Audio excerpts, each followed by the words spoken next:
부동산도 기왕이면 가장 싸게 살 수 있는 방법을 알아두면 평생을 싸게 살 수가 있으니까 네. 저는 뭐 경매는 반드시 알아두면 좋다고 생각을 합니다. 이 경매 인구는 한정되어 있는데 매물은 훨씬 늘어났기 때문에 지금 경매로 수익 내기 가장 좋은 타이밍입니다.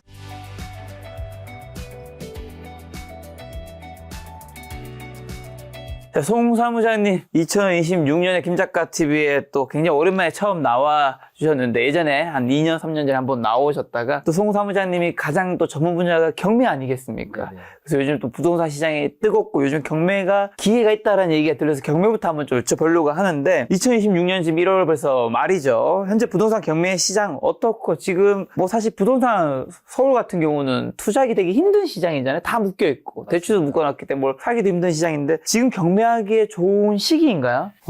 제가 지금 부동산 경매를 시작한 지 24년 차가 됐거든요. 24년 차. 예, 상당히 오랫동안 해왔었는데, 네. 그동안 뭐, 금융위기, 그 다음에 코로나, 네. 다 겪었었는데, 지금이 경매 매물이 가장 많이 쏟아지고 있는 상황이거든요.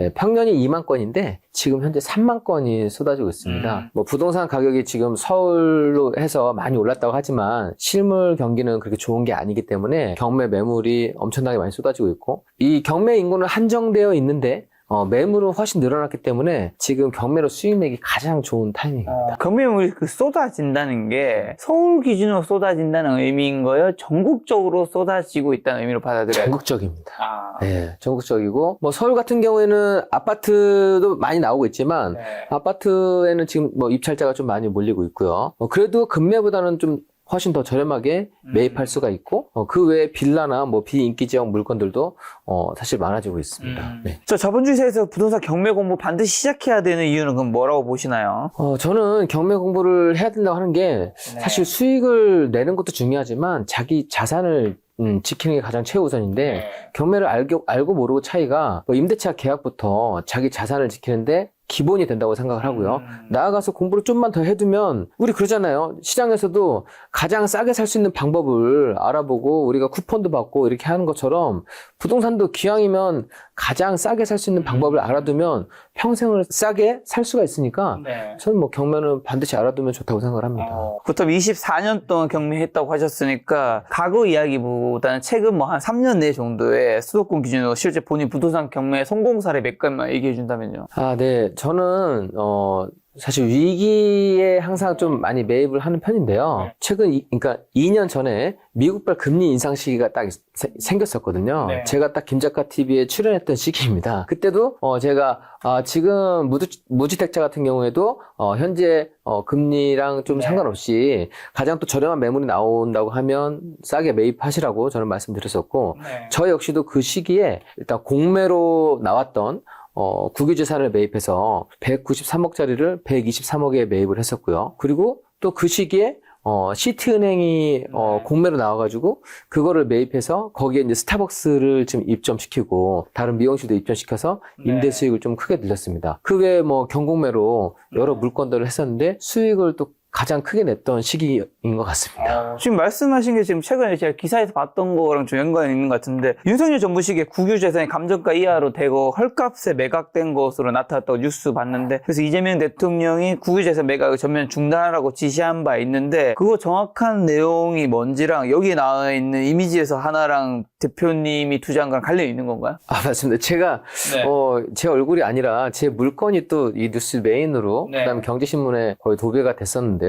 사실 제가 말씀드렸던 그 2년 전 시기는 금리 때문에 그 누구도 좀 투자를 주저했고 그런 시기에 저는 공매로 이 공개 매각을 해서 입찰을 했었거든요. 그렇게 해서 낙찰을 받았었는데 그게 원래 기획재정부 물건이었어요. 그리고 경호처로 쓰던 물건이었어요. 잠깐만요. 여기서 지금 이미지 뜨고 있을 텐데 첫 번째 물건인가요? 지금 서초구 반포동 주거용 건물? 네, 맞습니다. 이 200평에 단독주택이 있었습니다. 그리고 거기를 이 경호동으로 쓰고 있었습니다. 경호동. 경호동? 그러니까 뭐 대통령 경호실로 이렇게 썼던 그 건물이었는데요. 그런데 대통령의 사저가 계속 바뀌잖아요. 그렇죠, 예, 사저가 바뀌니까 그 경호동은 그때 또 대통령이 옮기는 사저에 따라서 그 인근으로 경호동이 잡힐 수밖에 없기 때문에 여기는 경호동으로 쓰다가 한참 동안 방치되었던 건물이었거든요. 아, 그렇죠. 대통령이 서초구 쪽에 있었으니까 그때. 그렇죠. 네, 맞습니다. 그래서 뭐 제가 샀을 당시만 하더라도 몇 년 동안 아무 효용가치 없이 그냥 방치되어 있었기 때문에 그때 이제 국유재산이 사실 활용도가 없는 것은 매각을 하라고 그렇게 나왔던 것인데 저는 아무도 안 썼던, 그러니까 지금 또 정부 기관에서 사용할 수도 없었던 그 물건을 낙찰받았는데 2년 후에는 또 시장 상황이 바뀌었잖아요. 바뀌고 나니까 제가 이제 좀 싸게 산 것처럼 보이는 거죠. 네. 헐값 매각처럼 보이는 건데, 실제로는 그때는 이제 관심이 아무도 없고. 그렇죠. 그때 안 좋은 분위기였으니까. 네네. 또 국유재산 활용도도 떨어지고, 그런 물건들은 원래 매각을 해야지, 오히려 그 돈으로 다른 또 활용도를 높이는 게 훨씬 더 효율적이어서 그렇게 됐었는데, 이 기사가 약간 좀, 한쪽 면만, 부각시켜서 나온 것 같습니다. 지금은 서초구 반포동 주공 건물 감정가액 192억인데 낙찰가 123억 뭐 돼 있는데 그 당시에 감정가액이 192억이었다는 거예요? 아니면 지금 기준인 거예요, 이거는? 그 당시 감정 가격이 192억이었고요. 네. 그 다음에 제가 123억에 낙찰받았는데, 지금 현재는 감정을 제가 작년에 해봤거든요. 작년에 해보니까 245억이 나오더라고요. 그러니까 은행 세 군데에서 감정을 했는데 세 군데 다 245억이 나와서 123억에 낙찰을 받으셨는데 네네. 그러니까 뭐 지금 토지 가격만 하더라도 한 100억 이상이 상승한 상태입니다. 그 당시에 어쨌든 감정가 192억인데 낙찰가 123억이 차이가 좀 크잖아요. 네. 여기 살려고 한 사람이 다른 사람은 이 사이 금액도 없었다는 거예요? 저 말고 한 분 더 있었거든요. 네. 딱 2명밖에 없었습니다. 왜냐면 그 당시에 차이가 큰데. 네, 이게, 그러니까 123억이라고 하면은요, 사실 멀쩡한 건물을 살 수 있는 조건이 많았거든요. 그러니까 그 물건 하나 보면, 야, 그렇게 좋은데 왜 안 했을지 모르겠지만, 사실 123억이면 멀쩡했던 이런 꼬마 빌딩 같은 경우, 그런 매물들도 많이 나와 있었기 때문에 그걸 샀을 것인데, 저 같은 경우는 지금 그 현재 가치로는 사실 사용할 수가 없겠더라고요. 그런데 이거를 철거하고, 지금 뭘로 바꿨어요? 지금, 4억을 짓고 있습니다. 네, 4억을 이제 거기에 건물 6층으로 올릴 수가 있어서. 여기 행크에서. 네. 그래서 지하 1층 건물, 그러니까 지상 2층. 유튜브에서 이 네. 월급쟁이 부자들도 4억이 올라갔다는 얘기 들었는데 여기 또 하나의 거대.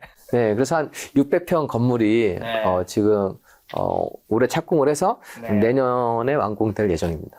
혹시나 일반 투자자 그럼 이런 국유재산 공매에 참여할 때 유의할 점 같은 게 있을까요?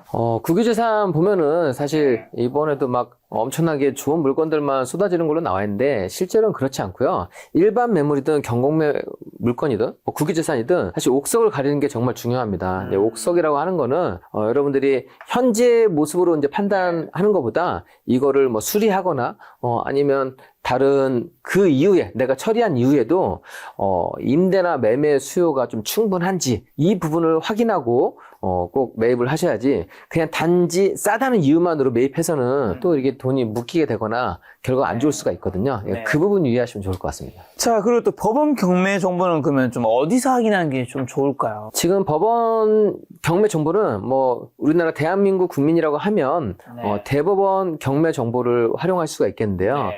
대법원 경매 정보는 조금 이 등기부등본도 따로 발급받아야 되고 불편함이 있을 수 있거든요. 그다음에 권리 분석도 하나씩 따로 해야 되고 그래서 일반적으로는 경매 유료 사이트를 많이 활용합니다. 스피드 뭐 있던 것 같은데. 지금은 행크 옥션이라고. 행크 옥션이라도 또 있어요. 스피드랑 뭐도 있죠? 네네. 그러니까 옥션 사이트는 상당히 많고요. 제가 행크 옥션을 론칭을 했습니다. 그래서 이거 지금 원래는 경매 유료 사이트 같은 경우 1년치를 한 번에 결제를 해야 되는데 그냥 구독으로 하면서 제가 24년 동안 좀 해왔었는데 물건 하나씩 권리 분석하고 시세 조사하고 이게 다 따로따로 해야 되는데 이게 한 번에 그냥 할 수 있게끔 그렇게 되어 있고 금액도 좀 저렴하게 책정을 했고 월 단위로 구독 단위로 할 수 있어서 저는 뭐 제 거지만 제가 행크 옥션 자신 있게 추천드립니다. 또 사업 다각화를 하고 계시네요. 처음 그럼 경매 시작하는 분들은 좀 아무래도 경매가 아까 전에 경매하는 사람이 좀 한정적이라는 코멘트 해주셔서 그만큼 하는 사람들의 그라운드라는 생각이 좀 들거든요. 처음 경매하시는 분들은 어떤 물건부터 좀 시작하는 게 좋을까요? 처음에는 이렇게 한 사이클을 돌려본다는 생각으로 큰 수익을 얻는다는 목표보단 한 사이클을 돌려본다는 생각으로 저는 접근하시면 좋겠고요. 그리고 일단 목표는 시장에 나와 있는 급매물보다 몇 천 더 싸게 아니면 물론 금액대가 더 커진다고 하면 몇 억 더 저렴하게 될 수 있지만 일반적으로 내가 뭐 10억 미만짜리를 했을 때는 시장에 나와 있는 것보다 뭐 5천만 원 이상 저렴하게 한번 도전해본다.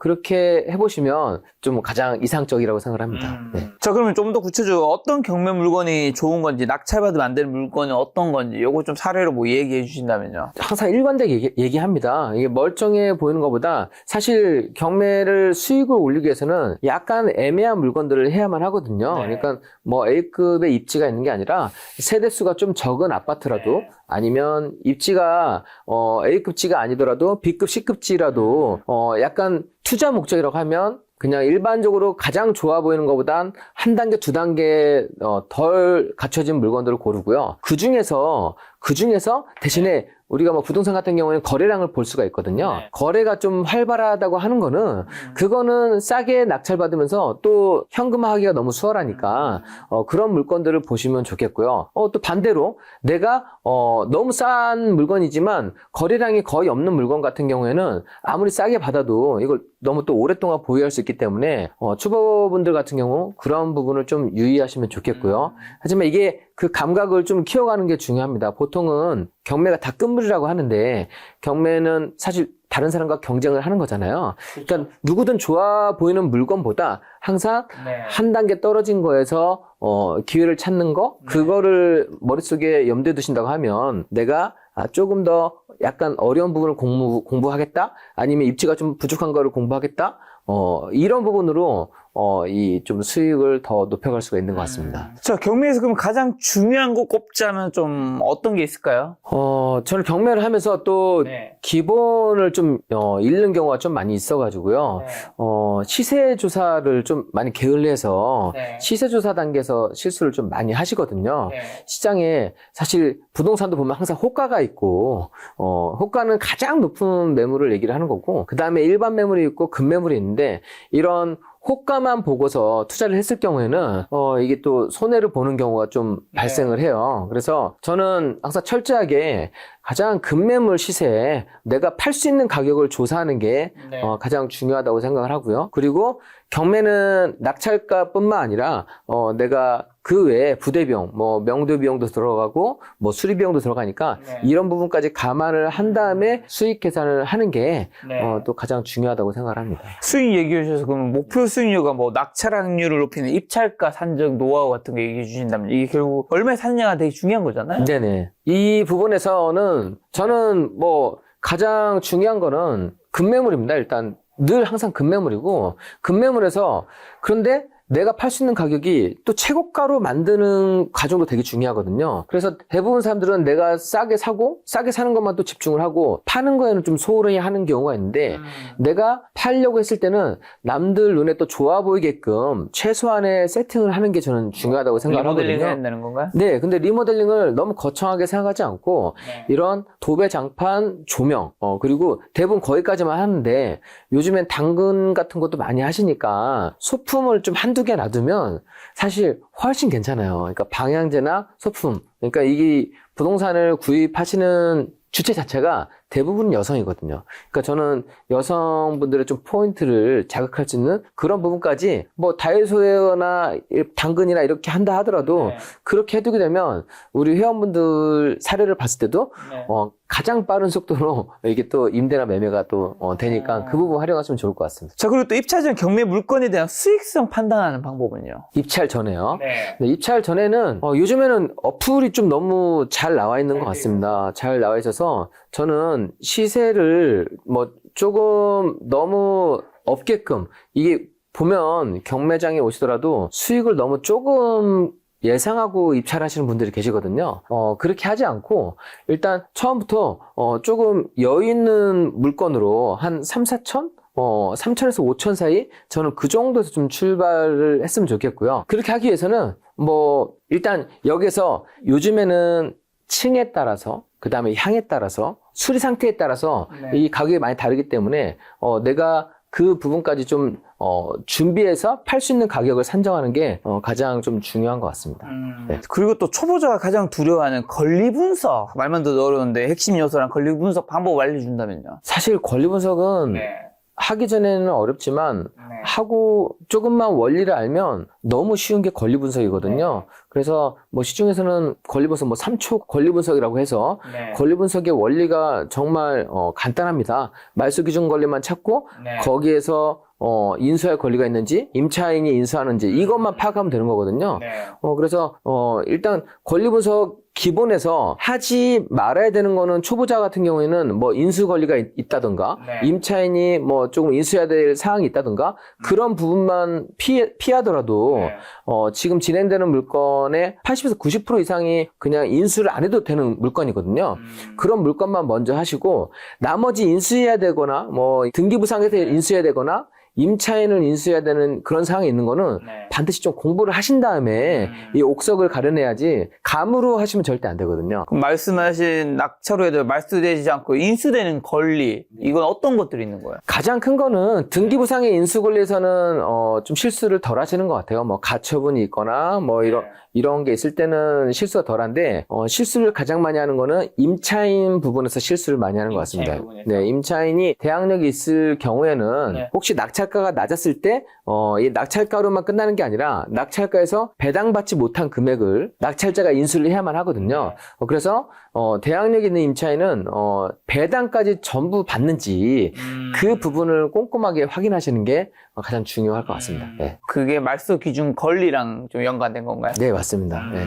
자, 그러면 아무래도 경매는 좀 돈이 좀 적어도 투자할 수 있다는 게 가장 매력적인 포인트일 텐데 현금 뭐 5천만 원, 뭐 1억, 5억 원이 있는 분이라면 수도권이나 지방에서 부동산 경매 어디를 좀 살면 좀 좋을까요? 지금 뭐 전국에 다 기회가 있다고 하면 그러면 이제 그냥 모든 게 기회인 거니 그렇게 할 수는 없고 고수시니까 조금 더 좁혀준다면요. 요즘 또 사람들이 워낙 수도권 좋아하고 하니까. 그러니까 저는 이 금액은 제가 정해져 있고 이거를 지역으로 경매 같은 경우는 지역으로만 딱 한정해서 그 물건을 보신다고 하면 내가 원하는 대상이 나오기가 빈도가 좀 낮을 수가 있어요. 그래서 일단 뭐 저는 인천이 됐던 뭐 이 수도권이 됐던 지금은 서울이 워낙 핫하니까 네. 서울 주변 수도권 지역으로 해서 네. 물건을 보시는 게 좀 제일 중요할 것 같고요. 그중에서 일단 먼저 대출 가능 여부를 확인하는 게 좋을 것 같습니다. 5천 1억 있다고 하면 내가 무주택자냐 아니면 내가 지금 업무용 물건이냐 주거용 물건이냐에 따라서 대출 부분이 달라지니까 그 부분을 확인하시고요. 그리고 저는 가장 중요한 거는 아까도 말씀드렸지만 이게 잘 임대가 될 수 있느냐 거래량이 좀 활발하냐 예를 들어서 빌라 같은 경우에는 뭐 이런 초등학교나 이런 지하철역이나 이런 인프라를 갖춰져 있느냐. 기왕이면 그런 거를 갖춰놓은 지역은 또 임대 매매를 활발하게 할 수 있으니까 그런 매물 같은 경우, 그러니까 1억 미만은 저는 비주거용 물건도 괜찮다고 보고 아니면 아파트에서 뭐 인천 그다음에 약간 수도권에서 약간 외곽 지역을 좀 보시면 되겠고요. 5억 정도가 있다고 하시면 5억에서 맞는 10억대 물건에서 서울의 아파트나 빌라 그리고 거기에서 제가 얘기했던 저는 학교가 가장 중요하다고 생각합니다. 이런 주거용 물건 같은 경우 학교부터 가장 체크를 하시고 학교랑 교통 그 다음에 인프라를 이용할 수 있다고 하면 그런 지역은 또 너무 괜찮더라고요. 예를 들어서 제가 최근에 한번 추천드렸던 물건들이 사실 다 한 2, 3억 수익 남기게끔 낙찰이 됐어요. 제가 강의에서 말씀드렸었는데. 그래서 여러분들이 나홀로 아파트라고 해서 너무 안 좋게는 생각하지 마시고 서울에서 나홀로 아파트는 위에 숲이 있고 일단 교통이 가깝고 그렇게 인프라를 이용할 수 있으면 그 수요는 상당히 많이 있더라고요. 그래서 내가 실거주 목적이냐 투자 목적이냐에 따라서 여러분들은 좀 생각을 달리 하셔야겠지만 실거주라고 하면 아이가 있다고 하면 초등학교를 좀 중요하게 생각하면서 그쪽을 보시면서 대신에 수익은 좀 적을 수 있겠지만 그 초등학교 그 부분만 좀 벗어난다고 하면 또 얼마든지 괜찮은 매물들을 나홀로 아파트에서도 좀 찾아낼 수가 있다고 말씀을 드립니다. 나홀로 아파트 얘기하셔서 빌라까지 해서 나홀로 아파트나 또 빌라 같은 경우는 요즘에 많은 분들이 조금 선호하는 막 그런 건 아니잖아요. 아니죠. 여기를 살 때 좀 주의해야 될 거는 뭐가 있을까요? 네, 사실 뭐 최근에 정말 전세 사기가 우리나라 정말 가장 극심할 정도로 그리고 그게 다가구 주택 주로 다세대 빌라에서 발생했기 때문에 이 또 전세로 거주하셨던 분들의 충격이 가장 컸던 시기가 아닌가 생각합니다. 그런데 지금 이제 아파트로 갔지만 아파트 전세 매물이 없잖아요.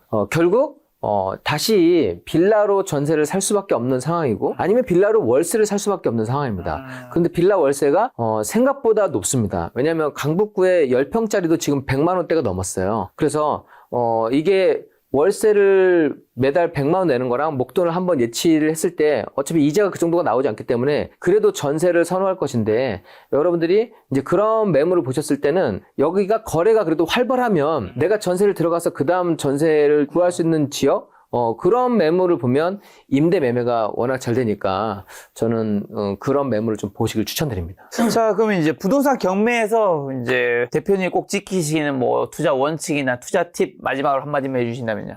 네. 저는 처음 시작할 때부터 지금까지 그냥 일관되게 지키는 원칙이 있습니다. 제가 지키는 원칙은 절대 무리하지 않는다는데요.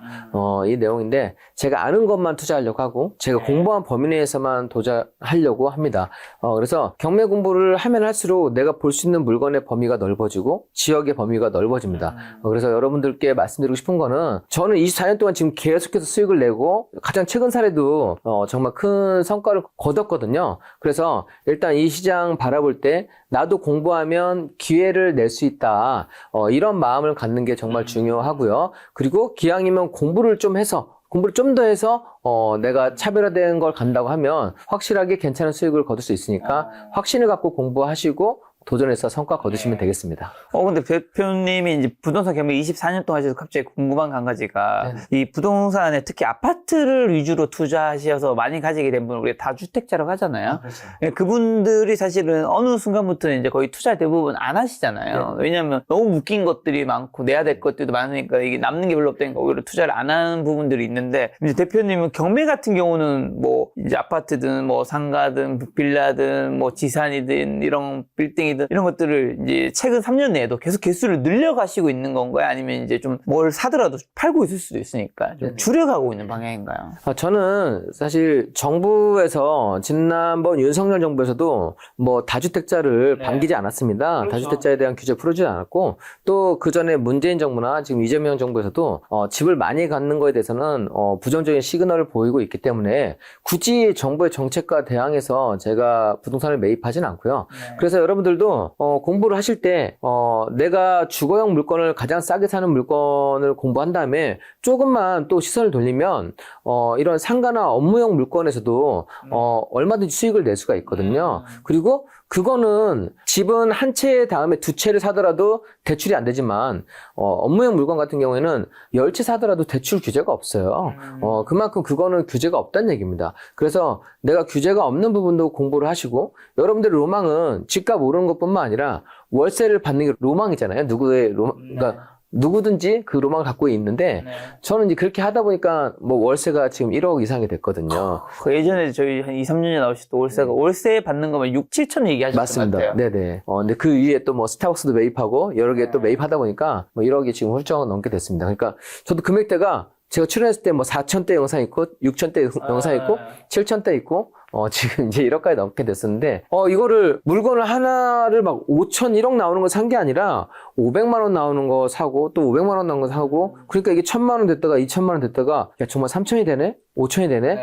계속 늘어서, 정말 이렇게 억 단위까지 올라서게 됐습니다. 그러면 지금은 주거용 아파트 이런 게 아니라 상가나 업무용으로 이제 계속 늘려가고 있었다라는 거 보면 되겠죠. 근데 네, 맞습니다. 요즘에 또 그런 얘기 하잖아요. 많은 분들이 이제 오프라인의 시대가 지고 온라인 세상으로 가고 가로수길 가면 공실 많다. 이거 요즘 상가 잘못 투자하면 진짜 큰일 난다. 이 메시지 자체는 어느 정도 맞는 말인데 뭐 괜찮은 건지.